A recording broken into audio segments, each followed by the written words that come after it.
Magandang araw sa lahat. Ito si Teacher Bong para sa asignaturang Aralin Palipunan 4. Ang ating paksa ngayon ay Nailalarawan ang pagkakakilanlang geographical ng Pilipinas, etnolinguistikong pangkat. Aralin 12. Ito ang huli sa tatlong aralin patungkol sa geograpiyang pantao, kung saan ang aralin 10 ay populasyon at ang aralin 11 ay indigenous people.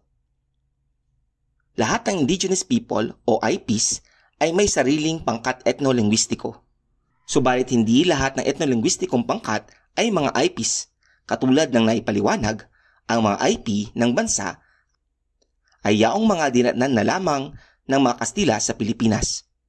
Habang ang mga etnolinguistikong pangkat o ethnolinguistic groups, EGs, ay isang uri ng pagpapangkat ng mga tao sa bansa batay sa pagkakapareho ng kultura na iba sa kabuang populasyon. At ang sukatan na ginamit ay wika. Masdan ng halimbawa, kamukha ng isang pintura na pumatak sa tubig ang gagamitin natin na paliwanag. Ang bahagi may kulay, ang kabuang populasyon. Ito ang sumasakop sa palibot ng pintura, nakakakitaan ng kulay. Ang nakapaloob at may iba't ibang tingkad na kulay ay ang mga pangkat etniko. Ang nasa gitna ng pintura ay ang mga IPs na nagpasimulang manirahang tao sa lugar o ang mga puro. Kadalasan, ang mga etnolinguistikong grupo o mga EGs ay kumakatawan sa isang probinsya o rehiyon ng bansa. Hindi ito katakataka sapagkat ang isa sa mga batayan ng pagpapangkat etniko ay pagkakatulad ng kultura ng mga tao sa isang lugar. Ang mga natural na hangganan tulad ng bundok, ilog, talampas at iba pa ang nag-uugnay ng mga taong ito sa isa't isa. Dagdag pa ang pagiging kapuluan o arkipelago ng Pilipinas. Sa isang banda, ito ang nagbuklod sa mga tao habang ito rin ang nagpahiwalay sa kanila sa iba pang mamamayan ng bansa. Narito ang datos ng PSA na inilabas noong ika-4 ng Hulyo 2023 ukol sa mga pangkat etniko sa bansa, batay sa 2020 census. Ito rin ang magiging batayan natin sa pagtalakay ng mga pangkat etniko ng Pilipinas o ang mga EGs. Simulan natin sa mga Tagalog. Ang mga Tagalog ang pinakamaraming EG sa bansa. Mahilig ang mga Tagalog ng mga pagdiriwang. Iniuugnay nila ang pananampalataya sa mga kinagawian.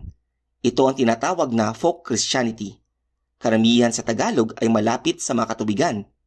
Ang taga at ilog na nangangulugang nakatira malapit sa ilog at taga-alog o nakatira malapit sa mababaw na bahagi ng katubigan ang nagpapatunay nito. Tinatayang nasa higit 28 milyong Tagalog ang nasa bansa. Ikalawa ang mga Bisaya sa bilang na higit sa 15 milyon. Ang wika nila ay tinatawag na Binisaya. Batay sa geografiya, tumutukoy ang Bisaya sa mga EG ng Visayas. Maaari na itong tumukoy sa mga pangkat etniko na gumagamit ng Bisaya, mga dialekto nito at mga kaugnay na wika nito. May pagkakaiba sa kultura ang mga Bisaya sa isa't isa depende sa pulo na kanilang pinagmulan. Makulay ang kanilang kultura, palakaibigan at kilala sa katapangan. Susundan na mga Ilocano ang mga Bisaya. Ayon sa kasaysayan, maraming mga Ilocano ang ng ibang bayan dahil sa paghahanap ng mas maayos na pamumuhay.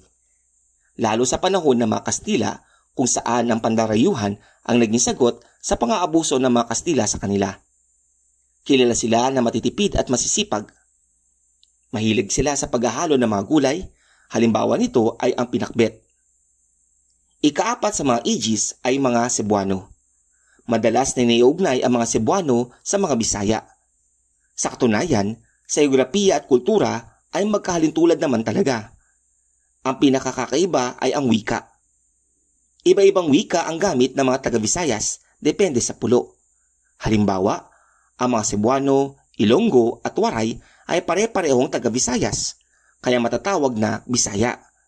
Subalit dahil sa dami na gumagamit ng Cebuano, Ilonggo o Waray sa isang lugar, ito na ang kanilang naging lingua franca o mother tongue, dagdag pa ang pandarayuhang naganap sa kasaysayan. Ang lingua franca ay nangangahulugang paggamit ng iisang wika na magkakaintindihan ang dalawang tao, kahit na iba ang kanilang talagang wika ginagamit. Ang mother tongue naman ay ang unang wika na natutunan ng isang tao na gamitin. Ang mga Cebuano ang unang naging Katoliko sa bansa. Marami sa kanilang pagdiriwang ay batay sa pananampalataya, tulad ng Sinulog Festival na papuri para sa Santo Niño at La Torta Dance Festival. Ikalima, ang mga Ilonggo. Katulad ng nabanggit, sila rin ay mula sa Visayas. Kilala rin silang magiliw tumanggap ng bisita at may diwa ng bayanihan. Maigpit ang kanilang bigkis sa lupa at kultura na maaninag sa kanilang mga pamamaraan ng pagsasaka, tradisyonal na mga gawang kamay, at masasayang pagdiriwang. Ang mga Bicolano ang nasa ika-6 na pwesto. Mahilig sila sa mga pagkaing may gata at sili tulad ng laing at Bicol Express. Ang paggawa ng mga produktong kopra at abaka ang isa sa kanilang hanapbuhay, bukod pa sa pagtatanim. Maigpit ang ugnayan ng pamilya. Kakikitaan sila ng pinaghalong tradisyonal na pamamaraan na may impluwensya ng makabagong panahon. Ikapito ay ang mga Waray. Isa sa 3 etniko kasama ng Cebuano at Ilonggo sa listahan. Kontento sila sa simpleng pamumuhay. Mahilig sila sa musika at paggawa ng tuba, isang uri ng alak mula sa buko. Sila ay matatapang at handang ipagtanggol ang mahalaga sa kanila. Kapampangan. Tanyag ang mga Kapampangan sa paggawa ng parol at sa kanilang mga pagkain. Katunayan, nabansagan silang lantern capital at culinary capital ng bansa. Mayroon din silang folk Christianity tulad ng salibatbat, flagellation o ang pagbuhat ng krus, at pagpapako sa krus tuwing mahal na araw. Maayos silang manamit at palakaibigan. Ika-9, ang mga Maguindanawon. Ang mga Maguindanawon ay sikat sa larangan ng sining. Kilala sila sa pagpapanday ng espadang kris, isang paalon na uri ng patalim, instrumentong kulintang, at tagahabi ng makukulay na malong. Mahilig rin sila sa musika na mapapatunayan sa dami ng uri ng instrumentong gawa nila. Ang huli sa 10 ay ang mga Pangasinense. Kilala sila sa mga gawang kamay mula sa kawayan. Mataas ang pagkilala nila sa mga kababaihan mula pa noong una. Marami sa kanila ay mangingisda. Tanyag sila sa paggawa ng mga produktong bagoong, bangus at bukayo. Ayon sa UNOPS o United Nations Office for Project Services, ay may humigit kumulang na 110 ethno-linguistic groups o EGs mayroon ang bansa.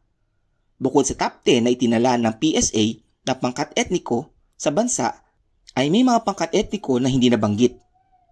Ang ilan sa kanila ay hindi lamang mga ethno-linguistikong grupo, kundi mga indigenous people rin ng Pilipinas. Narito ang ilan pa sa mga ethno-linguistikong grupo sa Pilipinas na kung saan ang iba ay natalakay na sa Aralin 11, patungkol sa indigenous people ng Pilipinas. Sa Luzon ay Agta, Agutaynen, Alangan, Alta, Arta, Aita, Balangaw, Bangon, Batak, Bontok, Bugkalot, Buhid, Kuyonon, Dumagat, Gadang, Hanunuo, Ibaloy, Ibanag, Ifugao, Iraya, Isinay, Isnag, Itawis, Itneg, Ivatan, Iwak, Cagayanin, Kalanguya, Kalinga, Kankanay, Molbog, Palawano, Paranan, Ratagnon, Sambal, Tadyawan, Tagbanwa, Taubuid at Yogad. Sa Visayas, ito ay ang mga Aklanon, Ati, Eskaya at Manide. Subalit kung ating hihimayin ang mga pangkat etniko na Bisaya, makita natin ang mga subgroup nito na may sariling mga wika at kultura. Ito ay ang mga Bantayanon, Bantuanon, Baybayanon, Butuanon, Kaluyanon, Kapiznon, Inonhan, Kinabalian, Kineraya, Malaynon, Masbateño, Romblomanon, Sorsoganon at Sulod. Sa Mindanao naman ay ang mga Badyaw, Bagobo, Bilaan, Bukid, Higawnon, Iranon, Kalagan, Kamayo, Mamanwa, Mandaya, Manobo, Mansaka, Maranao, Sama, Subanon, Tagakaulo, Tiboli, Teduray at Yakan. Bilang buod, ang Pilipinas ay tahanan ng 110 ethno-linguistic groups ayon sa UNOPS. Kinilala ng PSA ang 10 pinakamaraming pangkat etniko na binubuo ng Tagalog, Bisaya, Ilocano, Cebuano, Ilonggo, Bicolano, Waray, Kapampangan, Maguindanawon at Pangasinense ayon sa 2020 census. Lahat ng IPs o indigenous people ay matatawag na ethno-linguistic groups. Ang ethno-linguistikong pagpapangkat ay batay sa pagkakapareho ng kultura at lokasyon. Dagdag pa rito ang pagkakaroon ng isang wika bilang komunikasyon. Ang mga ethno-linguistikong grupo ng bansa ay sa Luzon ay Agta, Agutaynen, Alangan, Alta, Arta, Aita, Balangaw, Bangon, Batak, Bontok, Bugkalot, Buhid, Kuyonon, Dumagat, Gadang, Hanunuo, Ibaloy, Ibanag, Ifugao, Iraya, Isinay, Isnag, Itawis, Itneg, Ivatan, Iwak, Cagayanin, Kalanguya, Kalinga, Kankanay, Molbog, Palawano, Paranan, Ratagnon, Sambal, Tadyawan, Tagbanwa, Taubuid at Yogad. Sa Visayas, ito ay ang mga Aklanon, Ati, Eskaya at Manide. Subalit kung ating hihimayin ang mga pangkat etniko na Bisaya, makita natin ang mga subgroup nito na may sariling mga wika at kultura. Ito ay ang mga Bantayanon, Bantuanon, Baybayanon, Butuanon, Kaluyanon, Kapiznon, Inonhan, Kinabalian, Kiniraya, Malaynon, Masbateño, Romblomanon, Sorsoganon at Sulod. Sa Mindanao naman ay ang mga Badyaw, Bagobo, Bilaan, Bukid, Higawnon, Iranon, Kalagan, Kamayo, Mamanwa, Mandaya, Manobo, Mansaka, Maranao, Sama, Subanon, Tagakaulo, Tiboli, Teduray at Yakan. Ang susunod na aralin ay nasusuri ang ugnayan ng lokasyon ng Pilipinas sa heograpiya nito. Pakiclick ang like, subscribe at notify icons para manatiling updated sa ating mga bagong aralin. Maraming salamat sa iyong pakikinig. Ako si Teacher Bong na nagsasabing, learning is fun and for everyone. Hanggang sa muli!